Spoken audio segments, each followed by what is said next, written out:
Hello दोस्तों, तो आज की इस वीडियो में मैं एक्सप्लेन करने वाला हूँ ड्रीम टावर का सीजन 1। ये कहानी हमारे मेन हीरो रैन साओ की है, जिसको दो एल्फ उठाकर ड्रीम वर्ल्ड में ले आए थे।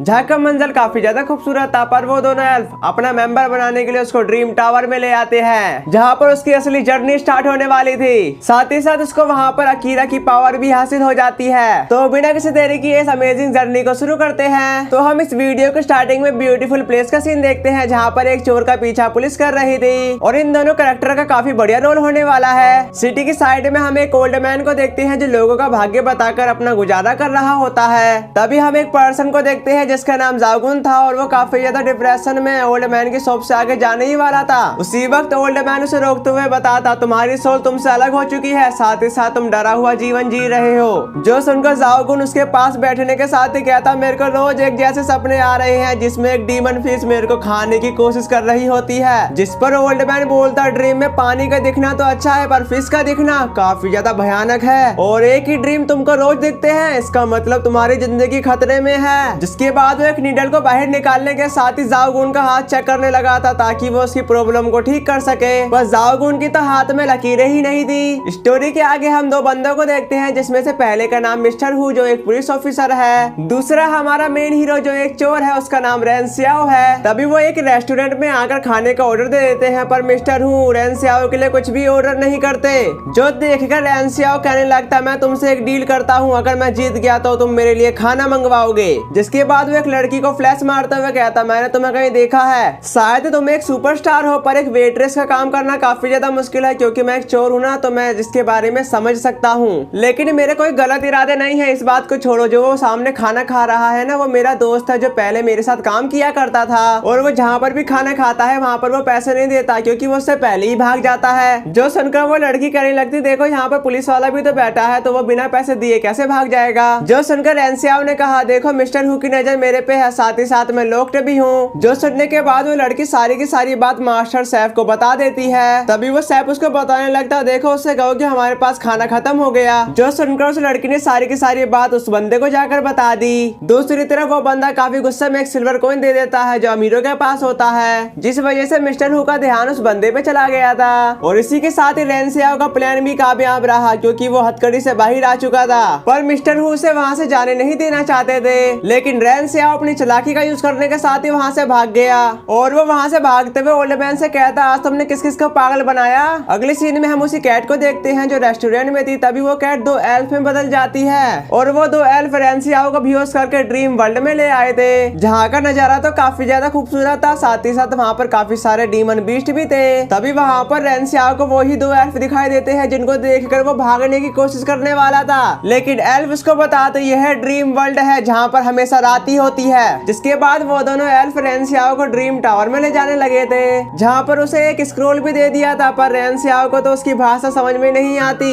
दूसरी तरफ हम एक असासिन को देखते हैं जो एक डीमन बीस्ट के साथ फाइट कर रही थी। देन अगले सीन में उन पर भी किसी बीस्ट ने अटैक कर दिया था, पर एल्फ उसके अटैक को ब्लॉक करने के साथ एक बीस्ट के साथ वहाँ से भाग गए, और वहाँ उस बीस्ट पर रैन सियाओ भी सवार था, जिस वजह से उसकी हालत भी काफी ज्यादा खराब हो जाती है, और वो भागते भागते गेट में एंटर कर गए, पर रैन सियाओ तो बाहर रह गया। जो देखकर एक एल्फ बाहर आते के साथ ही रैन सियाओ को बताती, तुमको अपनी सांसों को महसूस करना होगा, इसी वजह से तुम अंदर जा पाओगे। जो बड़े ध्यान से सुनकर रैन सियाओ ने वो गेट पार कर लिया, जहाँ पर हमें ड्रीम टावर की एक झलक भी दिखाई जाती है। तभी वो दोनों एल्फ रैन सियाओ को वहीं पर छोड़कर टावर ओनर से मिलने के लिए चले जाते हैं। उन दोनों के वहाँ से चले जाने के बाद रैन सियाओ को लगने लगा था कि वो मुझे छोड़कर भाग गए, पर थोड़ी देर इंतजार करने के बाद रैन सियाओ को एक बीस्ट दिखाई देता है। तभी रैन सियाओ ने उसे देखा ही था, पर वो बीस्ट गेट बंद करके वहाँ से भाग गया। तभी रैन सियाओ अपना दिमाग यूज करने के साथ ही सोने का नाटक करने लगा था। तभी वो छोटा सा बीस्ट रैन सियाओ के करीब आ जाता है, जिसको देखकर रैन सियाओ उसको चकमा देकर ड्रीम टावर के अंदर चला गया। जिसके साथ ही वो छोटे से बीस्ट अपने साथियों के साथ रैन सियाओ का पीछा करने लगे थे। ड्रीम टावर एक मिस्टीरियस प्लेस है, जहाँ पर काफी सारे अदृश्य दरवाजे हैं, केवल उनको टावर ओनर और टावर गार्डियन ही खोल सकते हैं। तभी उन काफी सारे बीस्ट ने रैन सियाओ को चारों तरफ से घेर लिया ताकि वो अपना बदला ले सके, लेकिन पीछे से किसी ने दरवाजे को खोलकर रैन सियाओ को अंदर ले लिया। दूसरी तरफ हम सिंचियान को देखते हैं, जिसने डीमन को कमजोर किया, पर मौका पाकर यूबिन ने उसे मारकर एनर्जी स्टोन हासिल कर लिया। यहाँ पर ये दोनों ड्रीम टावर के ओनर के कहने पर एनर्जी स्टोन को हासिल करने का काम करते हैं, लेकिन यूबिन का कहना है कि वो एनर्जी स्टोन अपने पास रखेगी, पर सिंचियान उसकी बातों पर ध्यान ही नहीं देती। जो देखेगा देखकर यूबिन काफी गुस्से में एनर्जी स्टोन उसकी तरफ फेंकते हुए अपनी पावर से उस एनर्जी स्टोन को वहीं पर तोड़ दिया था। तभी शिनचैन कहने लगती वो इसको टावर ओनर को बताएगी, जिसके बाद उसने उस पर अटैक कर दिया था। अगले सीन में ड्रीम टावर में एक यानिन नाम की लड़की उन बीच से रैन स्याओ को बचा लेती है। यानिन का कहना है कि वो ड्रीम टावर की एक वॉरियर है जो ड्रीम टावर के ड्रीम स्पिरिट को खत्म करती है। तभी यानिन रैन स्याओ को हेड ओनर की तरफ ले जाने लगी थी। अगले सीन में वो दोनों फाइट करते हुए ड्रीम टावर की तरफ आ गए थे, पर ड्रीम वर्ल्ड में एक रूल है कि आपस में फाइट नहीं कर सकते वरना इसकी सजा मौत है। लेकिन यूबिन ने एनर्जी स्टोन को तोड़ दिया, जिस वजह से टावर ओनर काफी ज्यादा नाराज होंगे। जिसके बाद हम जू यान को देखते हैं जो ड्रीम टावर से ही बिलोंग करता था। दूसरी तरफ शिनचैन ने यूबिन पर जानलेवा अटैक कर दिया, जिसके कारण जू यान को उसे मजबूरन बचाना पड़ा। अगले सीन में हम यानिन और रैन स्याओ को देखते हैं जो कॉन्फ्रेंस हॉल की तरफ पहुंच गए थे, जहां पर रैन स्याओ देखता है कि वो दोनों एल्फ तो ठूस ठूस के खाना खा रहे हैं और बाहर रैन स्याओ को अकेला छोड़ दिया। जिसके बाद हेड एम्प्रेस ने रैन स्याओ को अपने पास बिठाते हुए काफी सारा खाना परोस दिया था। साथ ही वो कहती पहले खाना खा लो फिर हम जरूरी बातें करेंगे। जो सुनकर रैन स्याओ ख्याली पिलाव बनाते हुए बोलता मैं अभी बच्चा हूँ इसलिए मैं अभी शादी नहीं कर सकता, जस्ट हम अभी मिले हैं और एक दूसरे को अच्छी तरीके से जानते भी नहीं। ऐसी बातों को सुनकर वहाँ के सारे लोग हंसने लगे थे। हंसने के बाद सिस्टर बाई उन दोनों एल्फ को बताती ये बंदा मेरे को काफी ज्यादा पसंद आया। पर रैन स्याओ खाना खाने के बाद सोचने लगा था मेरे को ड्रीम टावर से बाहर जल्दी ही निकलना होगा। इसके बाद वो उनसे कहता आज मेरी दादी का बर्थडे है इसलिए मेरी मम्मी ने मुझे आज जल्दी घर बुलाया है। वो कहते ही वहाँ से जाने लगा था, लेकिन सिस्टर बाई उसे रोकने के साथ ही कहने लगती जो तुमने अभी वाइन पी है उसमें मैंने जहर मिला रखा था, अगर तुम यहाँ पर 3 दिनों के अंदर यहाँ नहीं आए तो तुम मर जाओगे। ऐसी बातें सुनकर रैन स्याओ काफी हैरान होने के साथ ही कहने लगा था इसने तो मुझे पॉइजन दे दिया, यह तो परी के रूप में चुड़ैल निकली। जो मौका पाकर सिस्टर बाई ने उसे एक सील लगा दी, जिसको देखकर रैन स्याओ ने काफी ज्यादा हैरान होने के साथ ही कहा ये क्या कर दिया, अगर तुमको मेरे को टैटू ही देना था तो ड्रैगन या टाइगर का ही लगा देती। जिस पर सिस्टर बाई कहती मेरे पास यही आखिरी सील थी जो मैंने तुम्हें दे दी। तभी वो एल्फ कहने लगता रैन स्याओ ड्रीम टावर का मेंबर बन चुका है तो इस पर साइन कर दो। इसी के साथ सिस्टर बाई ने उस पर साइन भी कर दिए, जिसके बाद सिस्टर बाई और एल्फ वहाँ से चले जाते हैं। जिनको जाने के बाद रैन स्याओ यानिन से कहता अब मेरे को बाहर का तो रास्ता दिखा दो, पर यानिन उसको मना कर देती है कि मेरे को बाहर का रास्ता तो मालूम ही नहीं। जो सुनकर रैन स्याओ खुद ही बाहर का रास्ता ढूंढने लगा था। रास्ता खोजने के साथ ही उसकी मुलाकात मिस्टर हू से हो जाती है और वो रैन स्याओ को देखकर उसका पीछा करने लगे थे। अगले सीन में हम ड्रीम सिटी का सीन देखते हैं जहाँ पर यूबिन ने पावरफुल अटैक शिनचैन पर कर दिया था, पर वक्त रहते जू यान उसको आकर बचा लेता है। वहाँ यूबिन को जू यान हटने को कह रहा था, पर वो उसकी बातों पर ना ध्यान देते हुए उस पर बार बार अटैक करे जा रही थी। लेकिन जू यान ने यूबिन के सारे अटैक को ब्लॉक कर दिया। जो देखकर यूबिन गुस्सा होते हुए अपनी सारी पावर को एक साथ लगाकर शिनचैन पर अटैक कर दिया और इस अटैक को जू यान डॉज करने के बजाय सामने खड़ा हो जाता है। इसी वजह से जू यान काफी ज्यादा इंजर्ड भी हो गया था। दूसरी तरफ रैन स्याओ मिस्टर हू से बचने के लिए गेट को बंद कर दिया था, जिसके बाद मिस्टर हू गेट को कैसे न कैसे करके खोल ही देते हैं। इसी के साथ ही रैन स्याओ एक गेट के पीछे छुपने के साथ ही यानिन से कहता प्लीज उसको मेरे बारे में मत बताना। तभी रैन स्याओ मौका पाकर वहाँ से भाग गया, जिसको मिस्टर हू भी देख लेते हैं। इसी के साथ ही वो बड़ी तेजी से उसका पीछा भी करने लगे थे। दूसरी तरफ रैन स्याओ भागते हुए ड्रीम मैटिक रूम तक पहुँच गया और रैन स्याओ अब ड्रीम टावर का मेंबर है और उसके पास एक सील भी है। इसी वजह से रैन स्याओ ड्रीम टावर का कोई सा भी गेट ओपन कर सकता है, पर वो उस गेट के अंदर जाना नहीं चाहता था। लेकिन मिस्टर हू की वजह से उसको अंदर जाना ही पड़ा, जहाँ पर एक मशीन उसकी विजन की मदद से एक वर्ल्ड क्रिएट कर देती है। जहाँ पर पहुंचने के साथ ही रैन स्याओ को शिनचैन दिखाई देती है, जिसके वो उसके करीब भी चला गया, पर वो उसको छूने की कोशिश ही करने वाला था। तभी वो उसके रूप में आ गई। जिसके बाद रैन स्याओ ने काफी लोगों को देखा जो उसके जैसे ही लग रहे थे और वहाँ पर एक बंदा जो बिल्कुल रैन स्याओ जैसा ही दिख रहा था वो उसको एक गेट में बंद कर देता है। दूसरी तरफ मिस्टर हू ने उसे पकड़ लिया, तभी वो उसको मारने ही वाला था, लेकिन उसने रैन स्याओ को सील देख ली जो आली की थी। आली ड्रीम टावर का गार्डियन था और वो साफ दिल का भी था, लेकिन उसे ड्रीम मोस्टर द्वारा मारा गया। ऐसी बातों को सोचकर मिस्टर हू कहते तुम आली की जगह कभी नहीं ले सकते, अब मैं तुम्हें जान से मार दूंगा। और वो उसको मारने ही वाला था, लेकिन सिस्टर बाई उसको रोक देती है। तभी मिस्टर हू बोलता ये आली की जगह कभी नहीं ले सकता, साथ ही साथ ये एक चोर भी है। लेकिन सिस्टर बाई उसको बता दे लेकिन रैन स्याओ को एल्फ द्वारा चुना गया है और इसने हमेशा गरीब लोगों की मदद की है, देन वो साफ दिल का भी है। ये बात को सुनकर मिस्टर हू कहने लगते ठीक है तुम्हें एल्फ द्वारा चुना गया है ना, तो मेरे साथ फाइट करो, अगर तुमने मेरे को छू भी लिया तो मैं हार मान लूंगा। जो सुनने के साथ ही सिस्टर बाई ने रैन स्याओ के सील की पावर को एक्टिवेट कर दिया। रैन स्याओ के सील की पावर है एजिलिटी, जो दूसरों की तुलना में काफी तेज भाग पाएगा, पर रैन स्याओ अपनी पावर के बारे में अच्छी तरीके से नहीं जानता। इसी वजह से वो मिस्टर हू से काफी बुरी तरीके से पिट रहा होता है। पर रैन स्याओ अपनी चोरी की स्किल का यूज करने के साथ ही उसका एक लाइटर चुरा लेता है, जिस वजह से वो मैच भी जीत जाता जाता है क्योंकि मिस्टर हु ने कहा था बस तुम्हें मेरे को छूना होगा। अगले सीन में मिस्टर हु मैट्रिक रूम से बाहर निकलने के साथ ही सिस्टर बाई से कहते तुम्हें आली याद है ना, वो कभी आली की जगह नहीं ले पाएगा। फिर हम अगले सीन में ड्रीम कैचर को देखते हैं जहाँ पर सिस्टर बाई ड्रीम कैचर के लिए वाइन सर्व कर रही थी। तभी उनके पीछे यानी रेंसियाओ को ड्रीम कैचर के बारे में बताने लगी कि ड्रीम कैचर ग्रैंडपा सा है, उनका काम है लोगों के सपनों को एनर्जी बॉल में कन्वर्ट करना और एल्फ का काम है ड्रीम टावर के लिए लोगों को ढूंढना। लेकिन ग्रैंडपा सा का काम काफी ज्यादा खतरनाक है क्योंकि उनको खतरनाक ड्रीम को ड्रीम बॉल में कन्वर्ट करने में काफी ज्यादा परेशानी आती है।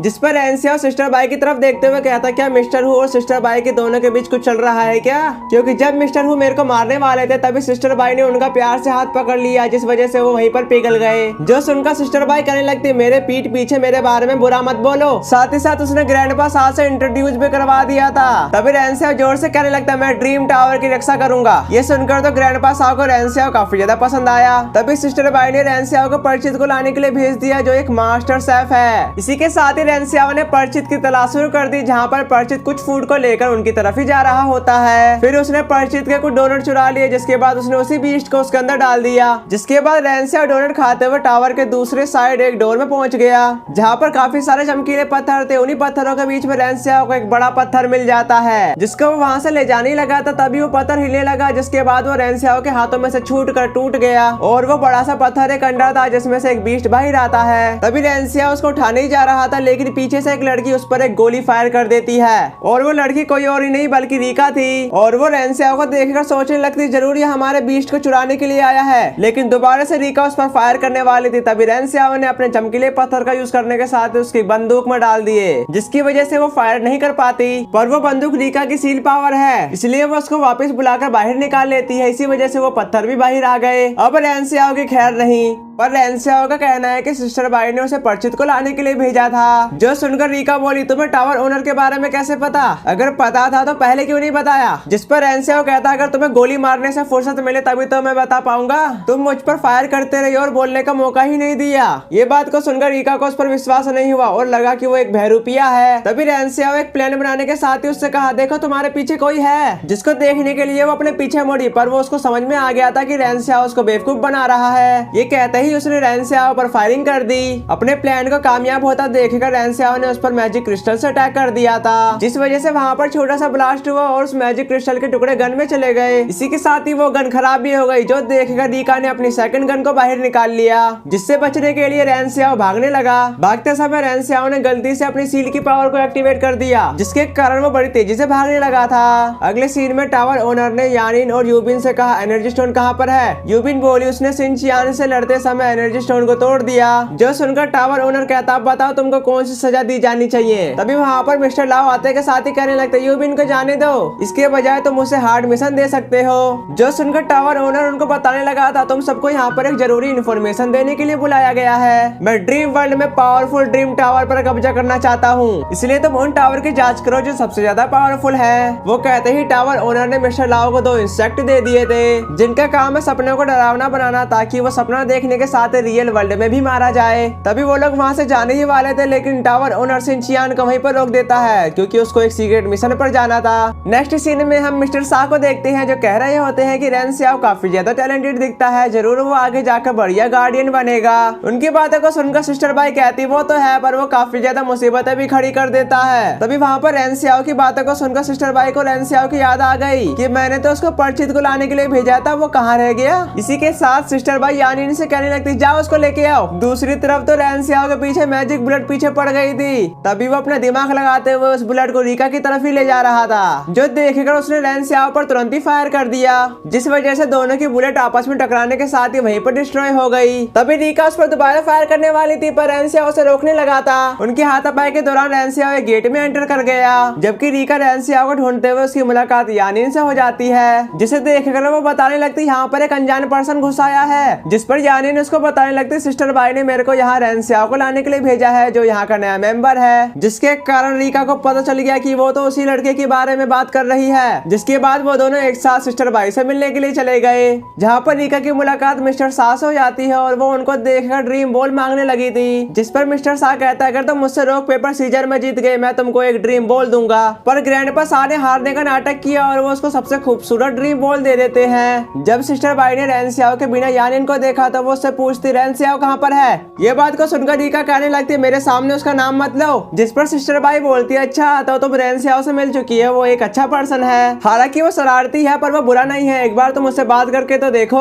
हमें आगे ड्रीम बॉल के बारे में क्रिएटर बता रहा होता है। ड्रीम बॉल के अंदर जितनी ज्यादा या कम एनर्जी होगी उसी के हिसाब से वो ड्रीम बॉल होगा। अगर वो बॉल टूट जाती है तो उसके अंदर से एक ड्रीम मोस्टर बाहर निकलता है। जो बॉल रीका के पास है वो सबसे कम लेवल की है। वो कहते ही मिस्टर सा अपने काम पर जाने के लिए खिड़की से ही कूद गए। मिस्टर सा को कूदता देखकर रेन स्याओ उनको बचाने के लिए भागा, पर रेन स्याओ को यह मालूमात नहीं थी कि उनके पास एक मैजिकल बाइक है। अभी रेन स्याओ ने ग्रैंडपा सा को बचाने के लिए छलांग लगा दी। वहाँ का ऐसा मंजर देखकर सिस्टर बाई ने वक्त रहते रेन स्याओ को बचा लिया, लेकिन रेन स्याओ बचने के साथ ही बोलता ओ आपके पास उड़ने वाली बाइक है, पर मैंने सोचा कि आप खिड़की से गिर गए। जो सुनकर मिस्टर सा कहने लगते मेरे को लगा ही था कि तुम ईमानदार पर्सन हो, जब मैं यहाँ पर वापस आऊंगा तब तुम मेरे साथ बाइक पे चलना, काफी ज्यादा मजा आएगा। वो कहते ही वहाँ से चले गए थे। उनके जाने के बाद सिस्टर बाई ने रेन स्याओ को अपनी तरफ खींच लिया, जिसके बाद वो उससे कहते हैं अगर तुम ऐसी ही मुसीबतें खड़ी करते रहे तो मैं बार बार तुमको नहीं बचा पाऊंगी। साथ ही उसको ड्रीम चैम्बर में भी आने को कहा। अगले सीन में हम ड्रीम चैम्बर में रेन स्याओ के हाथों में ड्रीम बॉल देखते हैं जो रीका के हाथ में थी, जिसको देखकर सिस्टर बाई कहती है अब तुमने क्या कांड कर दिया। जो सुनकर रेन स्याओ बताता मैंने कुछ भी नहीं किया, जब मैं वहाँ पर आकर कुर्सी पर बैठा ही था तभी रीका ने अपनी पावर से कुर्सी को तोड़ दिया,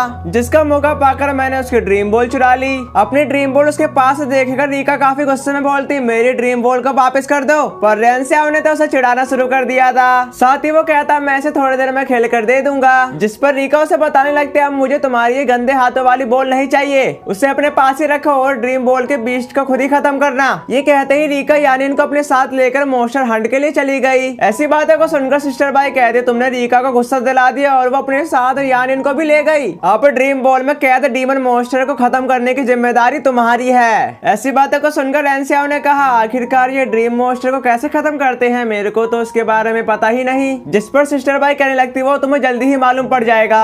अगले सीन में मिस्टर लाव हाई रैंक के मोस्टर को हंट करने के लिए ड्रीम वर्ल्ड में आ चुके थे, इसलिए मोस्टर को हंट करने के लिए मिस्टर लाव ने यूबिन को अलग डायरेक्शन में भेज दिया और जू यान को ऊपर नजर रखने को कहा। जिसके बाद यहाँ सीडी शिफ्ट होकर सॉन्गमैन हॉल की तरफ आ जाता है, जहाँ पर सिस्टर बाई ने रेन स्याओ को ड्रीम एलिमिनेशन के बारे में सब कुछ समझा दिया था। तभी सिस्टर बाई उसे आगे समझाते हुए बताती तुम्हें ड्रीम बॉल के बारे में मालूम है कि ये रियल वर्ल्ड के सपनों से बनता है, कई सारे सपनों को मिलाकर एक ड्रीम बॉल क्रिएट करते हैं, इसलिए ड्रीम टावर को बनाया गया। हम उन सपनों को बॉल में बदलकर यहाँ पर लाते हैं, जिससे यहाँ पर ड्रीम गार्डियन उसको खत्म कर सके। आली भी ड्रीम मोस्टर को खत्म करते समय ही मारा गया है। आली का नाम सुनकर रेन स्याओ पूछता ये आली कौन था, जो सुनकर सिस्टर बाई ने कहा आली मिस्टर हु का काफी अच्छा दोस्त था और वो एक साथ ही काम किया करते थे। अगर कोई ड्रीम वर्ल्ड में मारा जाता है तो वो रियल वर्ल्ड में जिंदा होगा। तभी रेन स्याओ ने बीच में कहा ये तो काफी आसान है, अब मैं ड्रीम को फिक्स कर सकता हूँ। ये बात को सुनकर सिस्टर बाई कहते हैं ड्रीम को एलिमिनेट करना काफी ज्यादा मुश्किल है, लेकिन ये बात भी सही है, अगर तुम ड्रीम वर्ल्ड में मारे गए तो रियल वर्ल्ड में जिंदा रहोगे, पर रियल वर्ल्ड में तुम्हें एक खास चीज खोनी पड़ेगी। ऐसी बातों को सुनकर रेन स्याओ ने गलती से वो ड्रीम बॉल गिरा दी और वो अचानक से ही रियल वर्ल्ड में वापस आ चुका था। जब उसे पता चला कि वो वापस आ चुका है तो उसने तुरंत ही मैजिक गेट की तलाश शुरू कर दी ताकि वो ड्रीम वर्ल्ड में वापस जा सके।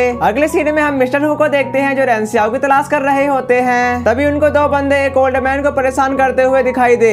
देन वो दोनों ओल्ड मैन से पैसे मांग रहे थे, पर वो ओल्ड मैन और कोई नहीं बल्कि वही ओल्ड मैन है जो भाग्य बताकर गुजारा करता है। उन दोनों बंदों का कहना है कि ओल्ड मैन ने उनको गलत भाग्य बताकर पैसे लूट लिए। तभी वो दोनों ओल्ड मैन पर हमला करने ही वाले थे, लेकिन मिस्टर हु ने वक्त पर जाकर उनको बचा लिया। जिसके बाद मिस्टर हु ने उस ओल्ड मैन से कहा अगर तुमने ये नकली धंधा बंद नहीं किया तो मैं तुम्हें जेल में डाल दूंगा। वो कहते ही वहाँ से चले गए थे। रास्ते में मिस्टर हु की मुलाकात एक अनजान पर्सन से हो जाती है और ये वही पर्सन है जो हमें पहले ओल्ड मैन के साथ दिखाई दिया था, जिसमें उसको हर रोज एक ही जैसे सपने दिखाई देते हैं। और हमें यहाँ मालूम हो चुका था कि वो और कोई नहीं बल्कि मिस्टर हु का दोस्त आली है, जो मर गया था ड्रीम वर्ल्ड में मोस्टर को एलिमिनेट करते समय। ड्रीम वर्ल्ड में दोनों एक दूसरे के साथ फाइट किया करते थे, पर आली हमेशा जीत जाता था। मिस्टर हु ने आली को देखा पर उसे लगा कि वो आली नहीं है। अगले सीन में हम रेन स्याओ को देखते हैं जिसको मैजिक डोर अभी तक नहीं मिला, इसलिए वो हार मानकर अपने घर आ चुका, जहाँ पर उसकी दादी ने उसकी अच्छी खासी पिटाई कर दी क्योंकि ग्रैंड माँ को मेमोरी लॉस की बीमारी है। उसे लगा कि रेंसियाओ चोर है। ग्रैंड माँ के अनुसार उसका ग्रैंडसन रेंसियाओ नहीं बल्कि एक डॉगी है। कुछ देर रेंसियाओ को समझाने के बाद ग्रैंड माँ उसके खातिर एक चॉकलेट का डब्बा ले आई थी जो कमांडर याई की शादी में दिए गए थे, जिसको देखने के साथ ही रेंसियाओ को याद आया ड्रीम टावर में रिका और यानिन कमांडर याई की शादी की बात कर रहे थे। उसी वक्त रेंसियाओ अपनी ग्रैंड माँ से कहता आपकी शादी की रिंग कहाँ चली गई, जिसको देखकर ग्रैंड माँ रेंसियाओ से कहती जरूर तुमने ही वो रिंग चुराई होगी। और रेंसियाओ उनकी बातों पर ज्यादा ध्यान नहीं देता क्योंकि ये रोज का ड्रामा हो चुका था। जिसके बाद उनको बताता जरूर आपकी रिंग किचन में होगी और वहाँ का ऐसा नजारा वो एल्फ भी देख रहे होते हैं। इसी के साथ ही वो दोनों एल्फ रेंसियाओ को ड्रीम टावर में वापस ले आए। तभी रेंसियाओ की आंख ड्रीम टावर में खुलती है जहाँ पर उसको मालूम पड़ चुका था कि यहाँ पर आने के लिए रियल वर्ल्ड में सोना होगा। जब रेंसियाओ की आंख खुली तो वो ड्रीम टावर में था। तभी उसने मिस्टर हु को देख लिया जिसके साथ ही वो काफी ज्यादा चौंक जाता है। और वहाँ पर सिस्टर बाई ने रेंसियाओ को बताया तुमको मिस्टर हु के साथ टेम्पल ऑफ नाइटमेयर में जाना होगा ताकि तुम अपने सील की पावर को अच्छे तरीके से यूज कर सको और तुम्हें इससे यह भी मालूम पड़ जाएगा कि ड्रीम मॉन्स्टर को कैसे खत्म करते हैं। ऐसी बातों को सुनकर रेंसियाओ कहता मैं ना वहाँ पर जरूरी काम भूल गया तो मैं उसको पूरा करके आता हूँ। वो सुनकर सिस्टर बाई कहती हमने तुम्हें एक बार तुम्हारे कहने पर दादी से मिलने के लिए भेजा था तो तुम्हें अब मिस्टर हु के साथ टेम्पल ऑफ नाइटमेयर में जाना ही होगा।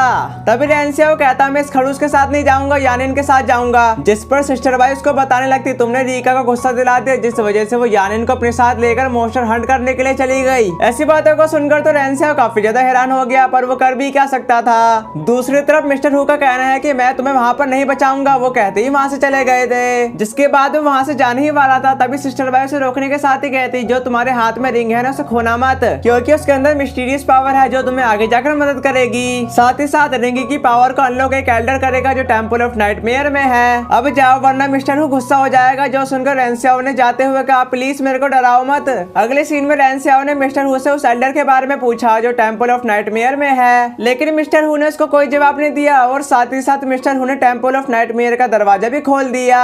ये देखकर रेंसियाओ ने उस दरवाजे के बारे में पूछा पर मिस्टर हु ने रेंसियाओ को लात मारकर अंदर ही घुसेड़ दिया। अगले सीन में रेडी टावर के टावर ओनर ने सिंचियान को टेम्पल ऑफ नाइटमेयर में कुछ ट्रेजर लाने को कहा क्योंकि सिंचियान रेडी टावर की सबसे स्ट्रॉन्गेस्ट मेंबर है और टावर ओनर का नाम है मिस्टर ई जो सिंचियान पर सबसे ज्यादा भरोसा करता है। तभी उसने सिंचियान को एक सीक्रेट मिशन दिया है जो कोई भी इस मिशन के बारे में नहीं जानता। इसके बाद यहाँ सीन शिफ्ट होकर ड्रीम सिटी की तरफ आ जाता है जहाँ पर रिका और यानिन एक ड्रीम मॉन्स्टर के साथ फाइट कर रहे थे। यानिन उस जायंट एप को अपने वेपन से पकड़ने की कोशिश करती है पर वो एप ज्यादा ही पावरफुल था। इसी के साथ ही उसने वो यानिन के वेपन को तोड़ दिया जो देखकर यानिन ने अपनी सील की पावर को एक्टिवेट कर लिया जो एक रिंगर थी। इसी वेपन से उसके साथ उसने फाइट शुरू कर दी। रिका भी अपनी गन से उसकी मदद कर रही होती है। दूसरी तरफ यानिन उस पर एक खरोच भी नहीं लगा पा रही होती है क्योंकि उसकी आउटर स्किन कुछ ज्यादा ही स्ट्रॉन्ग थी जिस वजह से यानिन काफी ज्यादा कमजोर पड़ जाती है जिसका फायदा वो एब उसको मारकर उठाने वाला था। तभी रिका ने बीच में आकर अपनी बुलेट से उस एब का किस्सा वहीं पर खत्म कर दिया। उस एब के खत्म होने के बाद वो एब एक एनर्जी स्टोन में बदल गया जिसको रिका लेने के साथ ही कहती चलो हमें ड्रीम टावर में वापस जाना होगा और वो लोग वहां से जाने ही वाले थे तभी एक हाई लेवल की डार्क एनर्जी उन्हीं की तरफ आ रही थी। नेक्स्ट सीन में हम रेंसियाओ को देखते हैं जो टेम्पल ऑफ नाइटमेयर में जाने के लिए सीढ़ियां पार कर रहा था पर सीढ़ियां पार करते हुए रेंसियाओ को 1 घंटा हो गया तो वो काफी ज्यादा थक भी जाता है जो देखकर मिस्टर हु किसी के साथ फाइट करने का नाटक करने लगे पर रेंसियाओ ने कहा तुम अपने पार्टनर के साथ ऐसा नाटक नहीं कर सकते। जिस पर मिस्टर हु बोलते तुम मेरे पार्टनर नहीं हो। काफी चलने के बाद दोनों टेम्पल ऑफ नाइटमेयर में पहुंची जाते हैं जहाँ का नजारा बिल्कुल हेवन जैसा था और वहाँ पर छोटे छोटे मॉन्स्टर भी थे जिनका पीछा रेंसियाओ कर रहा था। तभी मिस्टर हु कहते हैं अगर तुम खो गए तो मैं तुम्हें ढूंढने वाला नहीं, साथ ही साथ अगर तुम डीमन टावर में भी जाना चाहते हो तो चले जाओ। जबकि रेंसियाओ ने उसकी ऐसी बातों को सुनकर वहाँ से चला गया। रास्ते के दौरान ही रेंसियाओ को याद आया अगर सिस्टर बाई ने उसे ऐसे ही देख लिया तो वो उसको छोड़ने वाली नहीं। ये सोचकर रेंसियाओ दोबारा से मिस्टर हु के साथ टेम्पल ऑफ नाइटमेयर की ओर रवाना हो गया। उसी वक्त वहाँ पर किसी बीस्ट ने पॉइजन छोड़ दिया जिसको देखकर मिस्टर हु कहते हैं इसको इनहेल मत करना पर काफी ज्यादा देरी हो चुकी थी क्योंकि रेंसियाओ ने उसको इनहेल कर लिया जिस वजह से रेंसियाओ चल भी नहीं पाता। तभी मिस्टर हु से घसीटते हुए सेफ प्लेस में ले आए थे जहाँ पर उसे जगाने के लिए थप्पड़ थप्पड़ मारने लगे। तभी रेंसियाओ को होश आने के साथ ही कहता क्या तुम मेरे को मारने की कोशिश कर रहे हो। जिस पर मिस्टर हु का कहना है नहीं मैं तुम्हारे अंदर से पॉइजन बाहर निकाल रहा था। ये कहते ही मिस्टर हु वहाँ से जाने लगा जिसका पीछा रेंसियाओ भी कर रहा था।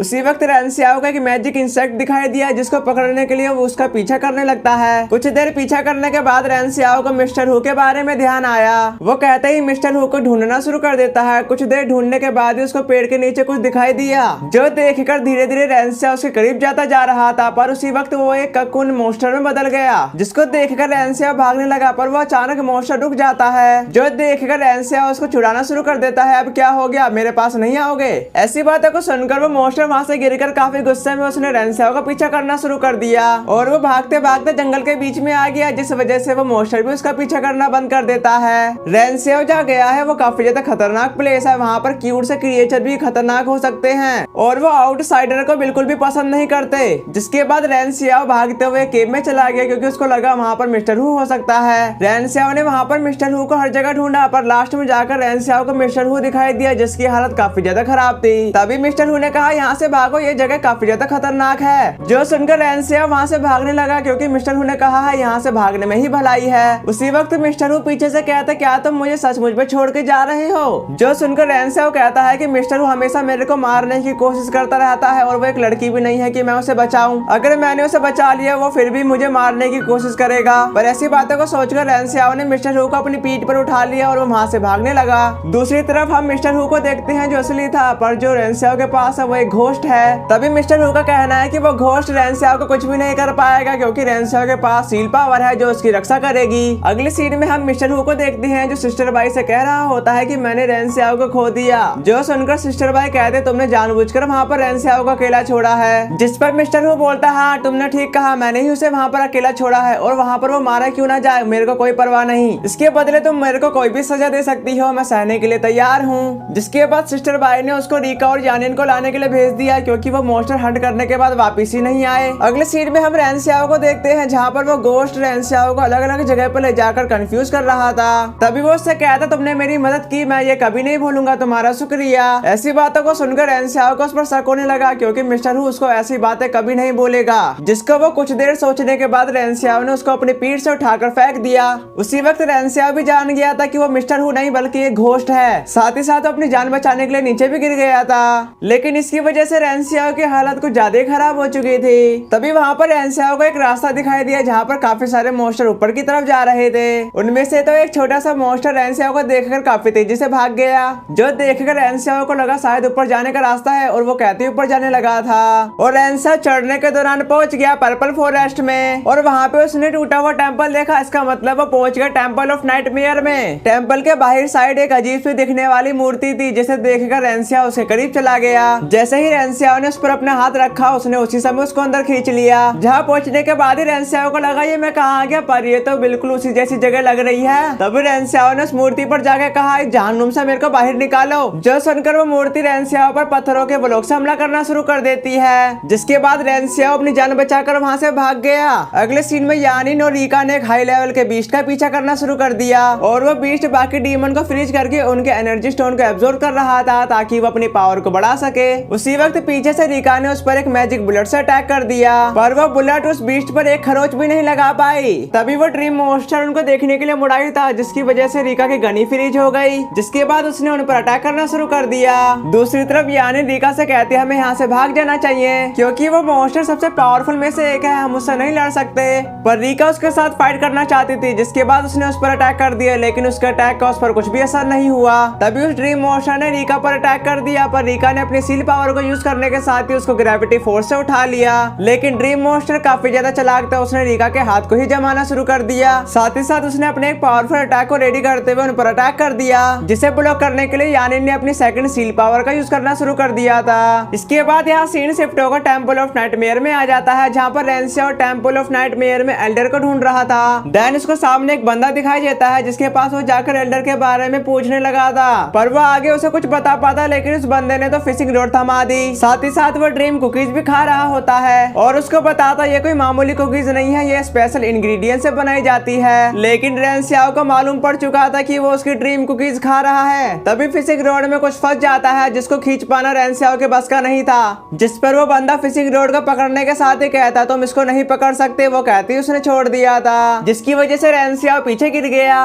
देन हम वहाँ पर फिशिंग रॉड में फंसी उस फिश को भी देख पाते हैं जो काफी ज्यादा खूबसूरत है, पर वो छलांग लगाते हुए दूसरी तरफ चली गई है, जिसके कारण रेंसियाओ भी उसके पीछे जा रहा था, लेकिन वो बंदा आकर उसे उसी वक्त रोक देता है, जिसकी वजह से अचानक रेंसियाओ के हाथों में से फिशिंग रॉड छूट गई। जो देखकर वो पर्सन कहता तुम्हें मेरी फिशिंग रॉड की कीमत देनी होगी, जिस पर रेंसियाओ कहता मैं तो यहाँ पर एल्डर को ढूंढने के लिए आया था, लेकिन ठीक है मैं तुम्हें वो कीमत दे दूंगा, बता दो कि वो एल्डर कहाँ पर है। जिस बात पर वो बंदा बताता तुम्हें मेरे को पैसे देने की जरूरत नहीं है, बस काम चल जाएगा कुछ ड्रीम कुकीज से, और तुम्हें म्यूजिक सुनाई दे रहा है, वहीं पर एल्डर है, चलो मैं तुम्हें वहाँ पर ले चलता हूँ। धीरे धीरे वो टेम्पल ऑफ नाइटमेयर के सेंट्रल में पहुंच जाते हैं, जहाँ का नजारा रेंसियाओ को काफी ज्यादा पसंद आया, पर वो यहाँ पर रहने के बारे में नहीं सोच सकता क्योंकि यह एक इल्यूजन भी हो सकता है। जिस पर वो बंदा कहता अच्छा यानी मैं भी एक इल्यूजन हूँ। जो सुनकर रेंसियाओ बोलता अरे ऐसा नहीं है, बस तुम भी रियल हो, पर तुम्हारा नाम क्या है? तभी उसने अपना नाम कीरा बताया, जिसके बाद वो उसी एल्डर की तरफ रवाना हो गए। दोनों नाइटमेयर के घर तक पहुंच जाते हैं, जिसके बाद हम अंदर का सीन देखते हैं जहाँ पर एक बंदर म्यूजिक प्ले कर रहा था। जो देखकर रेंसियाओ को यकीन नहीं होता कि ये बंदर ही एल्डर है, क्या ये इल्यूजन हो सकता है? उसको इतना सोचता देखकर वो बंदर इशारा करता है, जिस पर अकीरा बताता तुम उसके लिए कोई गिफ्ट लाए हो। दूसरी तरफ रेंसियाओ को तो सिस्टर बाई ने कोई भी गिफ्ट नहीं दिया, तभी वो उससे कहता है मैं अगली बार डबल गिफ्ट ले आऊंगा, जिसे सुनकर वो बंदर काफी गुस्से में उसने उस पर अटैक कर दिया था। तभी अकीरा रेंसियाओ को बताने लगा तुम मास्टर के लिए कुछ भी नहीं लाए और साथ ही तुमने मास्टर को भी नाराज कर दिया, अब तुम यहाँ से जा सकते हो। ये बात को सुनकर रेंसियाओ अपनी एक्टिंग करते हुए कहता मास्टर प्लीज मेरे को माफ कर दो, मैं अगली बार आपके लिए 5 गिफ्ट लाऊंगा। जो सुनकर अकीरा उसको बताने लगा मास्टर काफी ज्यादा दयालु है, इसलिए उन्होंने तुम्हें एक मौका दिया है। मास्टर का कहना है कि तुम उनके लिए गिफ्ट नहीं लाए तो सजा के तौर पर 300 पुशअप लगाने होंगे। ऐसी बातों को सुनकर रेंसियाओ बोलता मास्टर मैं तो कई मीलों का सफर तय करके यहाँ पर आया हूँ और मैं 300 पुशअप कैसे लगा सकता हूँ, मैं 3 ही लगाऊंगा। उसी वक्त अकीरा ने कहा मास्टर को सौदेबाजी पसंद नहीं है, अब तुम्हें 500 पुशअप लगाने होंगे। जो सुनकर रेंसियाओ कहता क्या मैं 300 ही लगा रहा हूँ। जब वो पुशअप मारने ही जा रहा था तभी खड़ा होकर कहता है तुम बंदर एल्डर नहीं हो सकते। जिसके बाद वो अकीरा से पूछता क्या तुम नाइटमेयर एल्डर हो। जो सुनकर वो बंदर काफी गुस्से में रेंसियाओ पर अटैक करना शुरू कर देता है। अकीरा उनकी ऐसी लड़ाई को देखकर दोनों को एक साथ ही पकड़ लेता है, तभी वो उसको बताता तुम्हारी नजर काफी अच्छी है। अगले सीन में हम सिंचियान को देखते हैं जो टेम्पल ऑफ नाइटमेयर में किसी को ढूंढने के लिए आ रही होती है, और इसी के साथ ही हमारा सीजन 1 एंड होता है। बात रही सीजन 2 की, उसके एपिसोड में जल्दी ही अपलोड कर दूंगा।